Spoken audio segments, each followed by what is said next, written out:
Okay, today we're going to do triangular distributions, and so I'm going to do this first. So basically we have got two numbers on a dice, you add them together, and then the UFO goes with that number.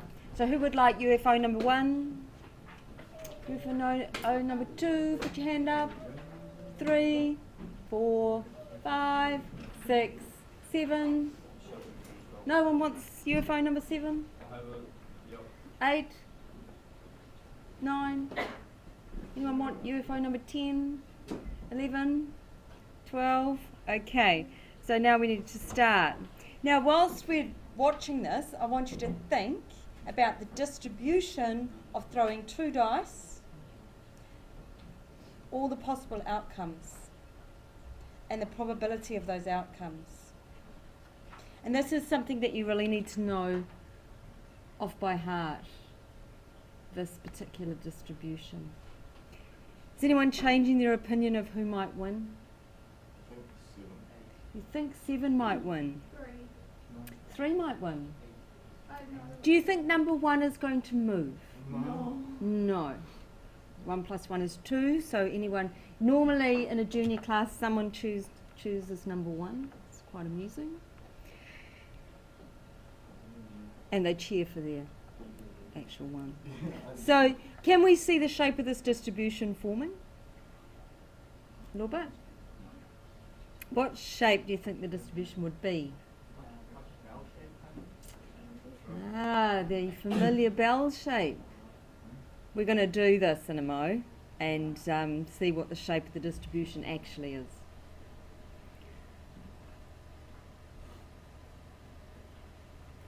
Okay, so I'm going to just move the winning line because I'm getting bored. There we go, and the winner was 9 in that case. Okay, so now I'm going to build the distribution, okay? So we're going to have dice number 1 is 1, 2, 3, 4, 5, 6, and dice number 2, 1, 2, 3, 4, 5, 6. Then I'll just make that a little bit bigger so we can read it. So here I'm going to go equals this plus that, but that B1 I always want to have it on column 1, and the A I always want to have on there.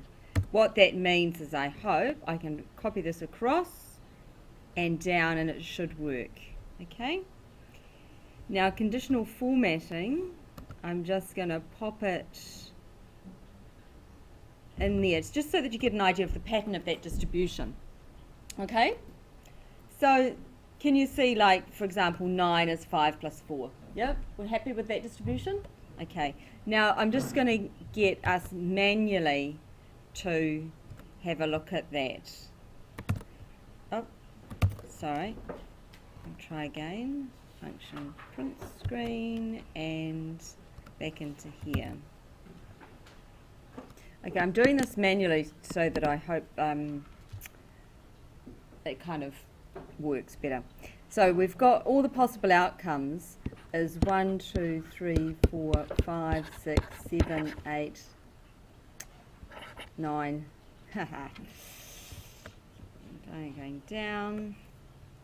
10, 11, 12. The possibility of getting 0 is what? Getting 1 is what? 0. What's the possibility of getting 2? 1 out of 36, because there's 36 outcomes, 6 by 6, 36 possible outcomes. What's the probability of getting 3? Right, 2 out of 36. Probability of getting 4? 3 out of 36. Possibility of 5? 4 out of 36. 6. 1, 2, 3, 4, 5 out of 36. 7.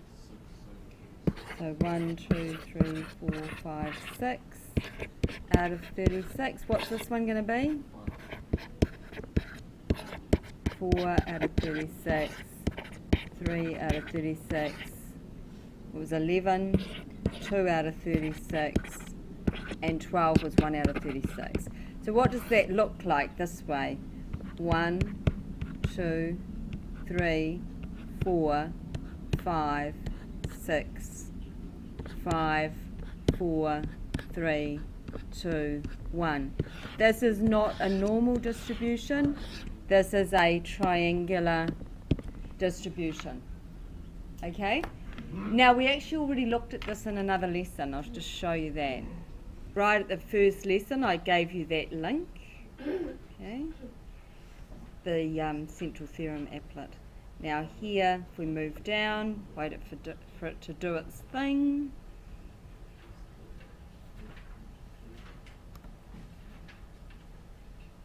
Okay, so we did the 1 dice, and that gave us what sort of a distribution?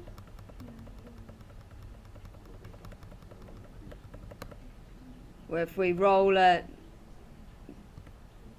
10,000 times, what's that distribution called? Guys, we did it yesterday. Stationary. Uniform. Uniform. Okay, it's uniform or rectangular distribution. Now the 2 dice, if I throw 5 at a time, doesn't look very triangular. Yeah? But it is from a triangular distribution. If I then go up to my 10,000, there's the triangle. Okay, so it's a triangle, it's not actually normal. If I go to the 3 dice, then that's beginning to look more like a normal distribution. Yeah, and the 5 dice is just beautifully normal. Okay, copy? Cool, right. That's our intro.